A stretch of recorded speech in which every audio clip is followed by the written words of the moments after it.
ไปเบิ่งกันที่เมืองพ้นทองได้รับรถพยาบาลฉุกเฉินและเครื่องกวดคลื่นเสียงความถี่สูงวันที่18สิงหาคมนี้ที่โรงหมอเมืองพ้นทองได้จัดพิธีมอบรับรถพยาบาลฉุกเฉิน1คันและเครื่องกวด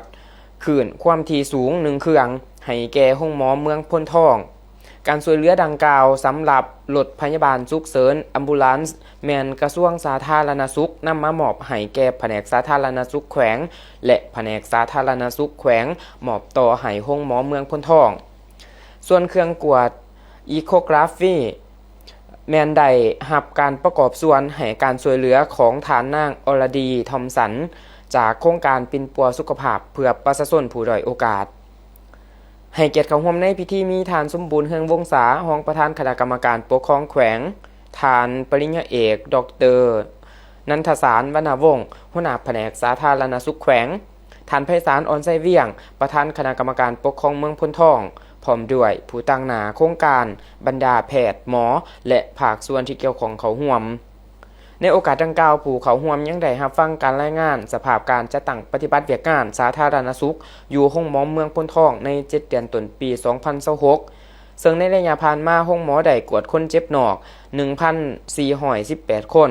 รับคนเจ็บนอนปิ่นปัว326คน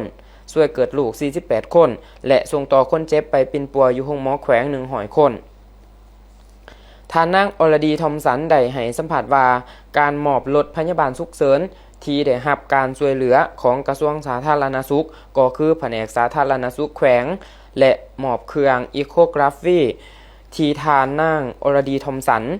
ให้การช่วยเหลือ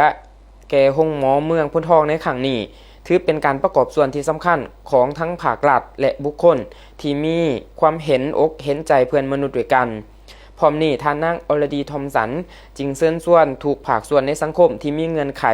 มาร่วมกันแบ่งปันน้ำใจเพื่อช่วยเหลือผู้ด้อยโอกาสในสังคมโอกาสนี้ท่านดร.บุญมีเคนภากุลหัวหน้าของการสาธารณสุขเมืองพ้นทองได้แสดงความรู้สึกดีใจและขอบใจมายังภาครัฐขันเทิงก็คือผู้สนับสนุนพร้อมทั้งได้เน้นว่าอุปกรณ์ทางการแพทย์ดังกล่าวโดยเฉพาะรถพยาบาลฉุกเฉินซึ่งโรงหมอเมืองบ่เคยมีมาก่อนมีความหมายสำคัญหลายที่จะช่วยยกสูงคุณภาพการแพทย์การพยาบาลเฮ็ดให้การนำส่งคนเจ็บฉุกเฉินและการกวดวินิจฉัยโรคมีความว่องไวทันเวลาลดปัญหาการรอท่ารถกู้ภัยและเพิ่มความปลอดภัยให้แก่คนเจ็บ